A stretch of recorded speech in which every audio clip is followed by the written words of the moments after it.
दोस्तों नमस्कार, मैं शत्रुघ्न मिश्रा, टाइम तक फैमिली के सभी साथियों का हार्दिक स्वागत।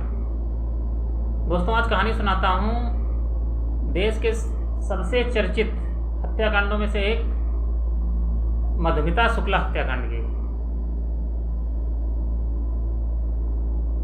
मधुमिता शुक्ला हत्याकांड लखनऊ। तो सीधे कहानी का रुख करते हैं। 9 मई 2003 दोपहर का समय था। Madhumita Shukla Lucknow paper mill colony स्थित अपने घर पर थी। इनके घर पर दो लोग आते हैं। ये लोग इनके मधुमिता के परिचित थे और इनके इस समय इनके मधुमिता घर पर अकेली रहती थी और उसके साथ उसका नौकर देसराज रहता था। तो देसराज से मधुमिता कहती है कि जाओ इन लोगों के लिए चाय बना के लाओ। नौकर देसराज चाय बनाने चला जाता है और इस दरमियान जो थे ये दोनों व्यक्ति जो हैं मधुमिता को गोली मार देते हैं और मधुमिता खून से लथपथ होकर जमीन पर गिर जाती है। जब नौकर देसराज चाय लेके आता है तो गोली की आवाज़ सुनकर आता है, देखता है मधुमिता खून से लथपथ पड़ी थी और दोनों हत्यारे भाग चुके थे। ये पुलिस को इन्फॉर्म करता है। पुलिस जाती है, घर वालों को सूचित किया जाता है। घर वाले, अब इस कहानी में एक नया मोड़ आता है। घर वाले अमरमण त्रिपाठी बसपा सरकार में मिनिस्टर थे, कैबिनेट मंत्री, उन पर हत्या का इल्ज़ाम लगाते हैं कि मधुमिता शुक्ला की हत्या, मेरी बेटी की हत्या जो है अमरमण त्रिपाठी ने करवाई है।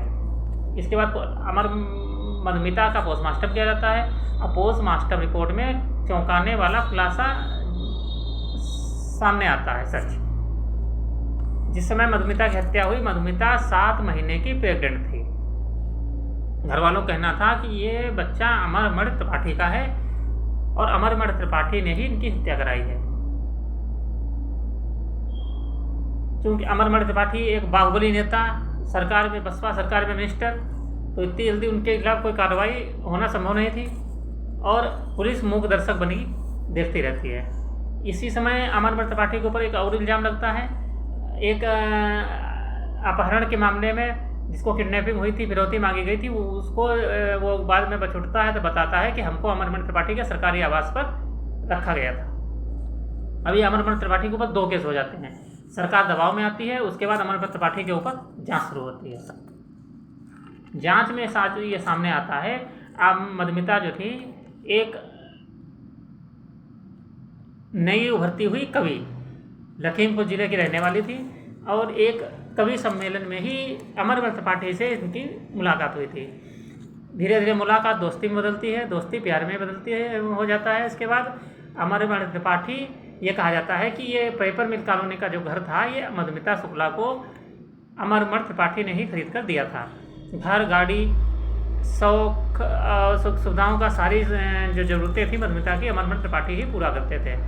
और इस दौरान कई सालों के मोहब्बत और प्यार के दौरान जो है मधुमिता 2 बार प्रेग्नेंट होती है और दोनों बार अमरमण त्रिपाठी इनका गर्भपात करा देते हैं। अब गर्भपात कराने के दौरान तीसरी बार जब मधुमिता प्रेग्नेंट होती है तो मधुमिता ने ठान लिया था इस बार जो है मैं गर्भपात नहीं कराऊंगी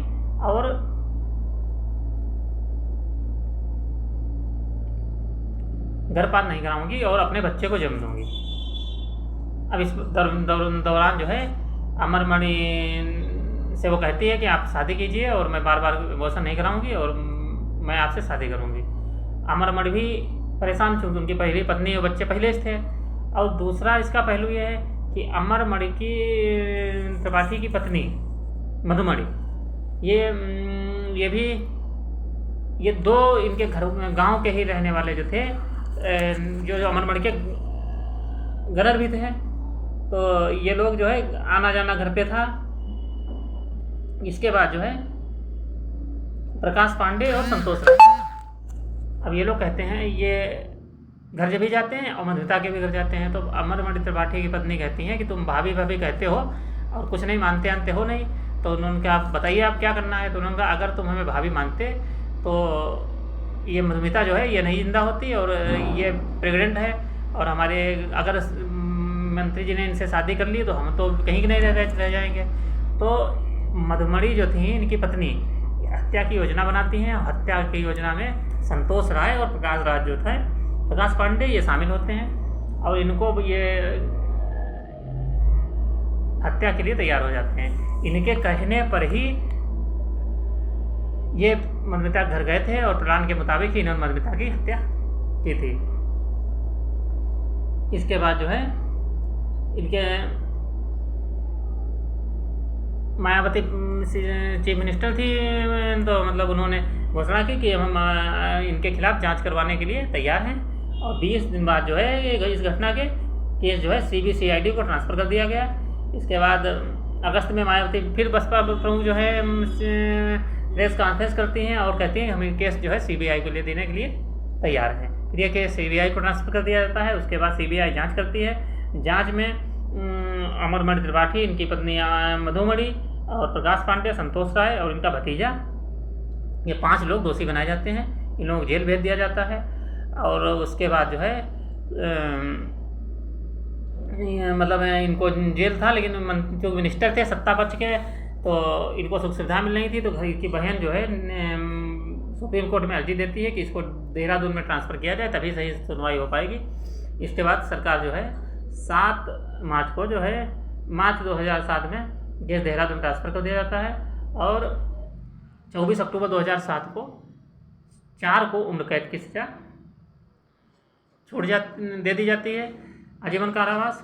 और प्रकाश सबूतों के अभाव में प्रकाश पांडे को छोड़ दिया जाता है।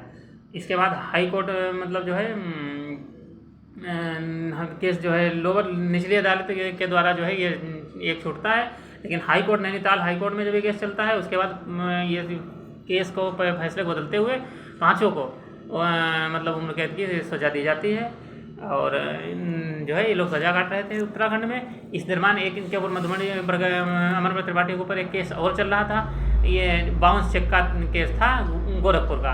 तो ये चेक जो केस ओपन किया जाता है और इसकी सुनवाई के लिए इनको बुलाया जाता है। इसके बाद जो है मधुमणि ये अमरमणि और पूरा जो 5 लोग थे ये मतलब देहरादून से ये गोरखपुर पहुंच जाते हैं।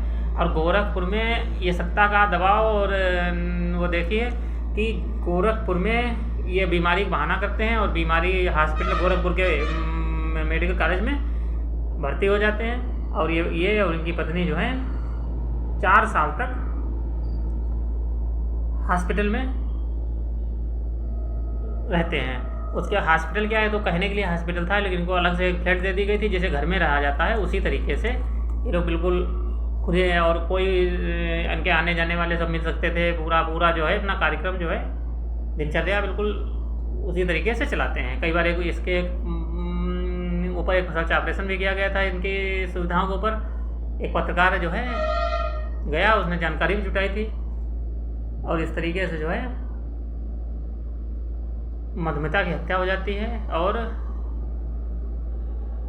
अमरमणि त्रिपाठी जेल में गोरखपुर के हॉस्पिटल में, जेल में तो कम रहे हॉस्पिटल में ज़्यादा रहते हैं और ये अपनी ज़िंदगी काटते रहते हैं। इसके बाद अभी 9 महीने हुए हैं इनको जमानत मिल गई है। ये दोनों लोग छूट गए हैं। तो ये थी कहानी मधुमिता शुक्ला हत्याकांड की। दोस्तों ये कहानी कैसी लगी बताइएगा। अच्छी लगी हो तो वीडियो को लाइक शेयर और कमेंट करना ना भूलें। पसंद आ रही हो तो चैनल सब्सक्राइब करें। धन्यवाद।